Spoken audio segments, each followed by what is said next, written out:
नमस्कार दोस्तों, कैसे हैं आप सब। अलौकिक, रहस्यमयी और सच्ची घटनाओं के संसार में आपका स्वागत है। और आज प्रस्तुत है इसी सीरीज की घटना नंबर 3।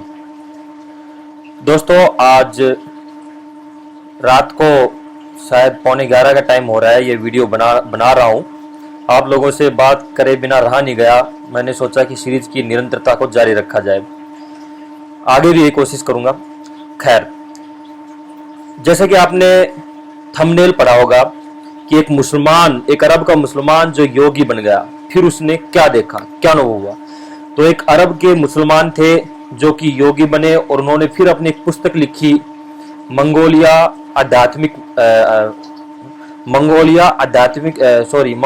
मठ की आध्यात्मिक यात्रा। ये एग्जैक्ट नाम उनकी पुस्तक का। उससे ही उनके अनुभव आज मैं उद्धृत करने जा रहा हूँ आपकी सीरीज की इस तीसरी अलौकिक रहस्यमय सच्ची घटना में।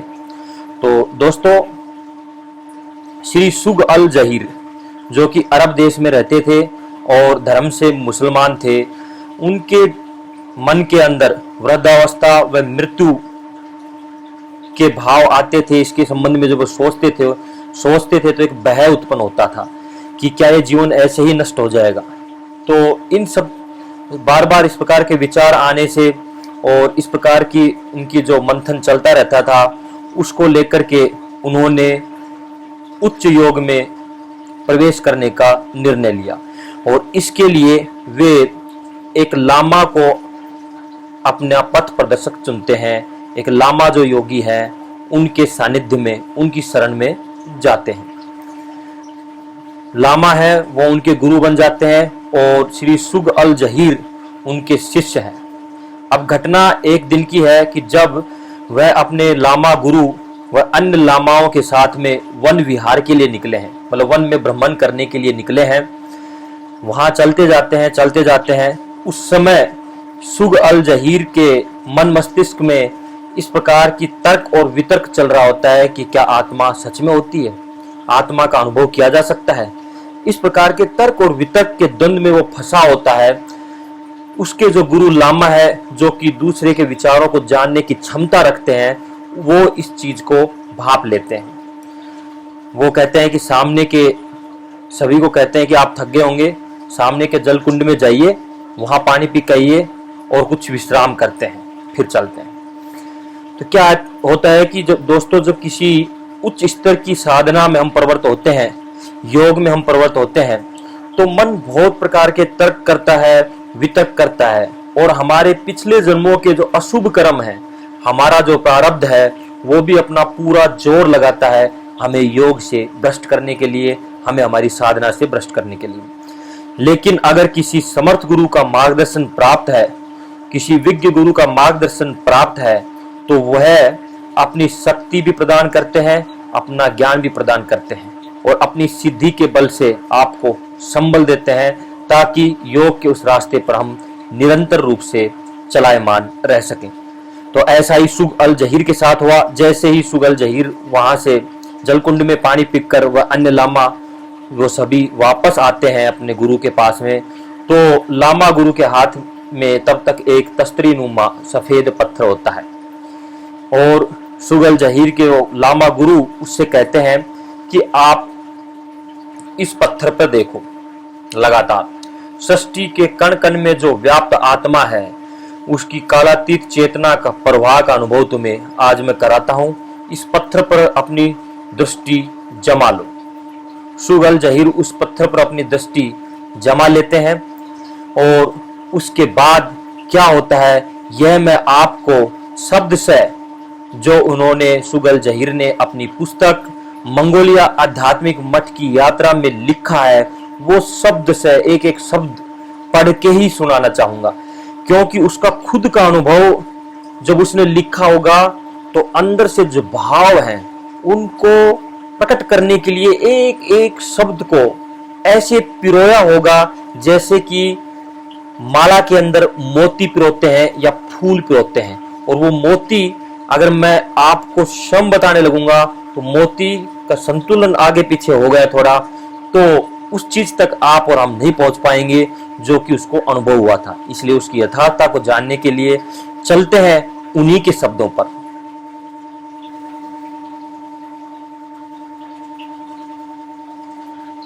श्री सुग अल जहीर बताते हैं,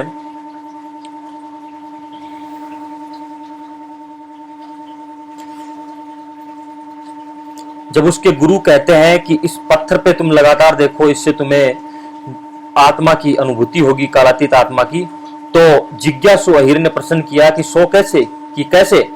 लामा ने बताया कि योगी में जब तक आत्मानुभूति की क्षमता का स्वतः विकास नहीं हो जाता तब तक उसकी चेतना को सम्मोहित कर सुषुप्ति अवस्था में प्रयत्न पूर्वक ले जाया जा सकता है और उसके अनेक पिछले जन्मों का दृश्यों का ज्ञान कराया जा सकता है।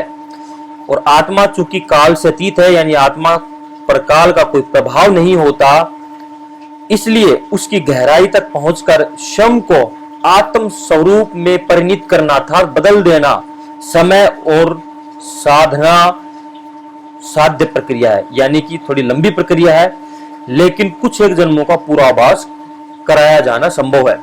तो लो, अब तुम इस पत्थर पर अपनी दृष्टि जमाना और मैं तुम्हें उसकी अनुभूति कराऊंगा। जहीर ने पत्थर में दृष्टि जमाते ही अनुभव किया कि उनकी बाह्य चेतना ज्ञान शून्य हो चली और अब वे धीरे धीरे प्रगाढ़ निद्रा की ओर बढ़ चले। जब जैसे कोई स्वप्न देखता है, स्वप्न में कुआं, बावड़ी, जानवर देखता है, वैसे ही श्री जहीर ने देखा कि एक अत्यंत तेजस्वी दिव्य आत्मा उनके सम्मुख खड़ी है और कह रही है, लो अब तुम तैयार हो, जाओ, मैं तुम्हें उस निविड़ की ओर ले चलता हूं जहां सब कुछ आत्मा ही, आत्म चेतना ही चेतना है, अचेतन और अनात्म कुछ भी नहीं है। श्री जहीर आगे लिखते हैं, शब्द से, उनके शब्दों में, उनकी पुस्तक से जो उद्धृत है वह मैं आपको पढ़ के सुनाता हूं, जो कि पुनर्जन्म एक ध्रुव सत्य, आचार्य श्री राम शर्मा की पुस्तक पृष्ठ संख्या 34 पर उद्धृत है, यहां भी उद्धृत है। वहां जहीर के शब्दों में, अभी तक सामने घिरा अंधकार दूर हो गया और मुझे लगा कि मैं समय की सीमाओं को छोड़ता हुआ अपने भूतकाल की ओर बढ़ रहा हूं। जैसे कल्पना के साथ विचार ही नहीं उठते, दृश्य भी मानस पटल पर बनते जाते हैं, उसी प्रकार भूतकाल के प्रवाह में विगत अर्थात पिछले जीवन की स्मृतियां भी सजीव हो चली। मैंने देखा मैं पूर्व जन्म में एक सामान्य व्यक्ति था और भौतिक आकर्षणों से घिरा जीवन जीकर नष्ट हो गया। उससे भी पूर्व लगता है मैं कोई पक्षी रहा हूं, हवा में उड़ने और पृथ्वी के ऊपर विचरण के वह दृश्य कभी सांस को तेज कर देते, कभी मध्यम, और मैं अपने विचारों की धड़कन भी स्पष्ट सुन रहा था। अतीन्द्रिय अवस्था में विचार ही वाणी का काम करते हैं। अब मैंने अपने आप के 4 जन्म पूर्व के जीवन के 62वें वर्ष में प्रवेश किया। रेल में बैठा यात्री जिस प्रकार रेलवे लाइन के किनारे किनारे के दृश्य देखता है, वृक्ष, मकान, दुकानें, खेत, नहरें, वैसे ही आत्म चेतना के प्रभाव में अतीत दृष्टि गोचर होता चला जा रहा था। प्रभावी दृश्यों की तरह उस समय की प्रभावी अनुभूतियां आज भी भूलती नहीं। तो अब जब ये बता रहे हैं कि जब अपने पूर्व जन्म के 4थे जन्म में जाते हैं, जब ये 62 वर्ष के योगी थे, तब क्या बताते हैं, इन्हीं के शब्दों में पुनः आते हैं, मैं तब काली आंखों वाला एक योगी था और मैंने देखा कि मेरा मठ भी यहीं मंगोलिया में ही था जहां इन दिनों मैं विचरण कर रहा हूं। आश्चर्य है कि पूर्व जन्मों के संस्कार किस प्रकार मनुष्य को खींच खींच ले जाते हैं। मैंने देखा एक दिन मेरे पास एक सुंदर युवती आई। उसे देखते ही मैं अपनी सारी साधना, सारा ज्ञान भूल बैठा। वह स्त्री मेरे योग्यच्युत होने का कारण बनी, अर्थात योग से पतित होने का कारण बनी। जहां मैं आत्मा के साक्षात्कार की दिशा में बढ़ रहा था, वहां कामग्रस्त मुझ योगी को रोग और शोक आदि व्याधि और पतन ने आ घेरा। कर्म की प्रतिक्रिया से भला संसार में कौन बचा है। मेरे इस शरीर का अंत भी बड़ा दुखद हुआ और उसके बाद का तो बड़ा घृणित जन्म जीना पड़ा मुझे। तो दोस्तों, ये जो आपको जो मैं पढ़ के सुना रहा हूं, ये कोई कल्पना लोक की बातें नहीं है, ये कोई अतिशोक्तियां नहीं है, ये प्रख्यात दार्शनिक श्री सुग अल जहीर की आप बीती और उसी की लेखनी से लिखी यथार्थ घटना का वर्णन है, जो मैंने उसकी पुस्तक मंगोलिया मठ की आध्यात्मिक यात्रा से आपको सुनाया है और आगे भी निरंतर अभी सुनाऊंगा। आगे अभी तो शुरू ही हुआ है। एक ऐसे धर्म के व्यक्ति ने लिखा है, एक ऐसा धर्म का व्यक्ति ये सब बता रहा है, इस्लाम धर्म, जिसमें पुनर्जन्म पर विश्वास नहीं किया जा सकता। अरब देश और इस्लाम धर्म में जन्मे श्री जहीर ने फिर स्वीकार भी किया है कि आत्मा के अस्तित्व, उन्होंने कहा कि आत्मा के अस्तित्व और विज्ञान संबंधी इस्लामी मान्यताएं गलत है। उन्हीं की भाषा में, योग साधनाओं द्वारा प्राप्त यथार्थ के आधार पर मैं कह सकता हूं कि भारतीय आत्मविद्या जैसा सच्चा और महान विज्ञान दुनिया में अन्यत्र नहीं। एक दिन सारे विश्व को इन तथ्यों को स्वीकार करने को विवश होना पड़ेगा। यह घटना उन्हीं की सुप्रसिद्ध पुस्तक मंगोलिया मठ भूमि की आध्यात्मिक यात्रा से मित्रों आपके सामने रखी जा रही है, और उन्हीं के ये शब्द आपने अभी सुने कि भारतीय अध्यात्म विज्ञान के संबंध में उन्होंने क्या कहा। खैर, निरंतरता में वापस से लौटते हैं। सुग अल जहीर लिख रहे हैं आगे, मैं जितनी गहराई में गया मुझे विराट विश्व की उतनी प्रगाढ़ अनुभूति होती गई, और मैं अनुभव करता गया कि व्यक्ति सचेतन जीव है और उस चेतना का समष्टि रूप परमात्मा है। यद्यपि मैं उस छोर तक नहीं पहुंच सका, 4 दिन तक लगातार वैसी ही योग निद्रा में मैं प्रकाश की गति से ब्रह्मांड की जिस सीमा तक जा सकता था उससे विराट की अनुभूति हुई। पर संसार का विस्तार तो करोड़ों प्रकाश वर्षों का है, उसे इस स्थूल देह से प्राप्त कर सकना कहां संभव था। मैंने मृत्यु की वह विकराल नदी देखी जिसमें संसार में जन्मे जीव डूबते उतराते रहते हैं। जैसे जैसे गहराई बढ़ी, गतियां निश्चेष्ट और ध्वनियां शांत होती जा रही थी। नीरवता और नीलेपन की ओर बढ़ते हुए मुझे अलौकिक अनुभूतियां हुई जिनका शब्दों में वर्णन कर सकना कठिन है, क्योंकि वह उपमाएं धरती पर है ही नहीं। जो वस्तुएं अदृश्य हो उनका परिचय उपमाओं से ही दिया जा सकता है, और उपमाएं न हो तो वह विराट कैसे समझाया जा सकता है। सुग अल जहीर के शब्दों में ही आपको सुनाई जा रही है ये उनके पूर्व जन्म की यात्रा की सच्ची घटना, जो योग निद्रा के माध्यम से वो देख रहे हैं। दोस्तों, विजय यादव यूट्यूब चैनल पर जुड़े रहिए हमसे। वापस लौटते हैं निरंतरता में। क्या लिख रहे हैं, अब मैं वापस लौटता हूं तो उसी क्रम से अनेक चित्र और दृश्य देखते देखते फिर एक बार अपनी जन्मभूमि अरब के उस मकान में आकर ठहर जाता हूं जहां कुछ दिन पूर्व मैं अपनी माँ, पत्नी और बच्चों के साथ रहता था। उसकी एक एक घटना को मैंने देखा। बीच में मैं बोलूंगा अब उनके शब्दों को रोके। देखो, पिछले जन्म में गया, चौथे जन्म तक गया, फिर वापस आया और अपने इस जन्म का जो पास्ट है उसको देख रहा है। इस जन्म के भूतकाल में जहां वो अपने अरब में जहां वो रहता था वहां की सब घटनाएं देख रहा है, एज इट इज, जहां अपनी पत्नी बच्चों के साथ रह रहा है। आगे देखो वो क्या कहता है। लौटते हैं सुग अल जहीर के शब्दों पर। अपनी जन्मभूमि अरब के उस मकान में आकर ठहर जाता हूं जहां कुछ दिन पूर्व मैं अपनी माँ, पत्नी और बच्चों के साथ रहता था। उसकी एक एक घटना को मैंने देखा, और यह घटनाएं ही मेरे द्वारा देखे गए अब तक के सभी दृश्यों की सत्यता का प्रमाण है, क्योंकि इस जीवन की घटनाओं की सत्यता और असत्यता यानी सच और झूठ पर तो कोई शंका ही नहीं की जा सकती। मैंने आज की स्थिति में भी अपनी पत्नी को देखा और अनुभव किया कि मनुष्य की उस दुर्बलता को जो वह यह मानकर किया करता है कि मुझे तो कोई देख नहीं रहा।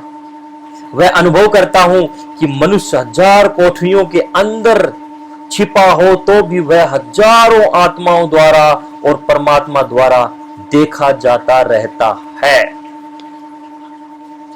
धीरे धीरे मेरी निद्रा समाप्त हुई, तब मालूम पड़ा कि 4 दिन में कितने विस्तृत जीवन के दृश्य देख आया।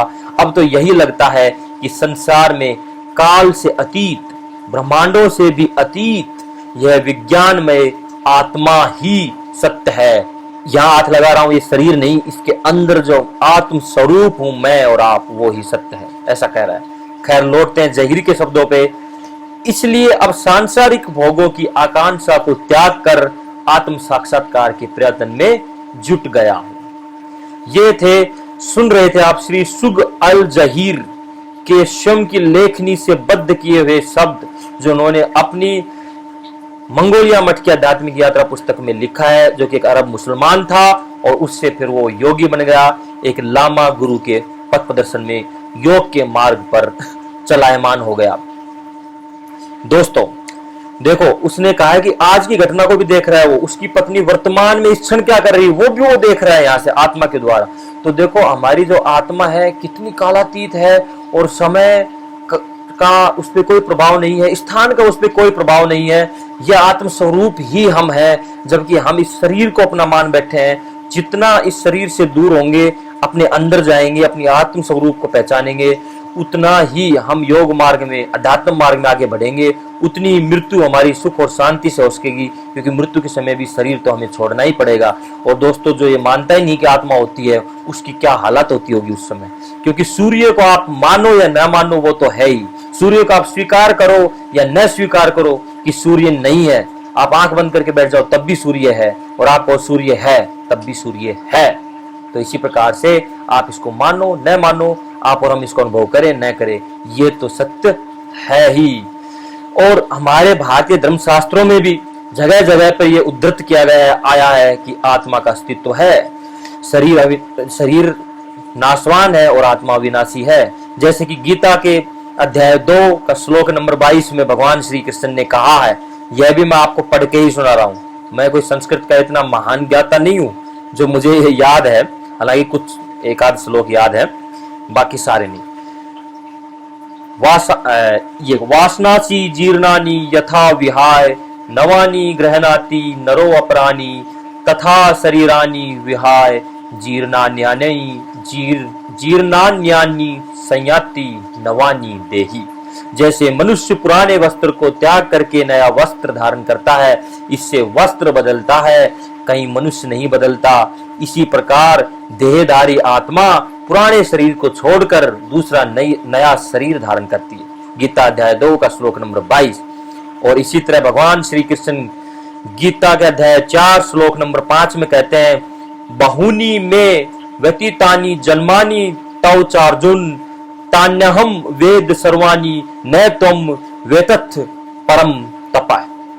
अर्जुन, मेरे और तुम्हारे अनेक जन्म बीत गए हैं, ईश्वर होकर मैं उन सबको जानता हूं, परंतु हे परंतप तू उसे नहीं जान सकता। तो ये बात है दोस्तों, शास्त्रों के अंदर जो हम उद्धृत किया गया है उसको हम योगाभ्यास के द्वारा अनुभव भी कर सकते हैं। तो धर्म चाहे किसी का कोई हो, सत्य हमेशा एक ही होता है। हिंदू एक संस्कृति है, हिंदू जीवन जीने की एक विधा है, हिंदू एक जीवन शैली है, हिंदू रिसर्च का एक भंडार है। ऋषियों की रिसर्च करने के उपरांत जो सत्य तथ्य आए हैं, उन सत्य तथ्य और अनुभवों का एक सार है। हिंदू ज्ञान का सागर है। हिंदू को एक मजहब मत समझिए, हिंदू एक जीवन शैली है, हिंदू एक जीवन प्रवाह है जो प्रत्येक प्राणी में प्रवाहित होता है, और यही परम सत्य है। परम सत्य को जानने वाले इस धर्म में समय समय पर पैदा होते आए हैं, और उन्होंने अपने ज्ञान की जल से इस धर्म को, इस संस्कृति को सींचा है। इसलिए सत्य तो एक दिन विश्व पटल पर आकर ही रहेगा। तो दोस्तों, कैसी लगी आपको आध्यात्मिक अलौकिक रहस्यमय सच्ची घटनाओं सीरीज की यह घटना नंबर 3? आप लोग हमें अवश्य बताएं, कमेंट करके हमें बता सकते हैं। और कोई भी संबंध में अगर आपकी कोई शंका है तो पूछ सकते हैं शास्त्रों के आधार पर। और जितना छोटा मोटा हल्का सा मिट्टी के कण के करोड़वें हिस्से जैसा मुझे अनुभव है, उसके आधार पर मैं उसका उत्तर देने का प्रयत्न करूंगा। और अगर मेरे से यथाशक्ति उत्तर नहीं दिया गया तो मेरे से उच्च ज्ञानी महापुरुष बहुत संसार में है, उनकी तरफ आपको उन्मुख कर दूंगा। मिलता हूं आपको एक बहुत ही अच्छे, इंटरेस्टिंग, ज्ञानवर्धक, आध्यात्मिक, रहस्यमय, सच्ची, अलौकिक घटना के साथ। तब तक के लिए आप सभी को नमस्कार, जय हिंद, वंदे मातरम, जय श्री राम, जय श्री राम, जय श्री राम।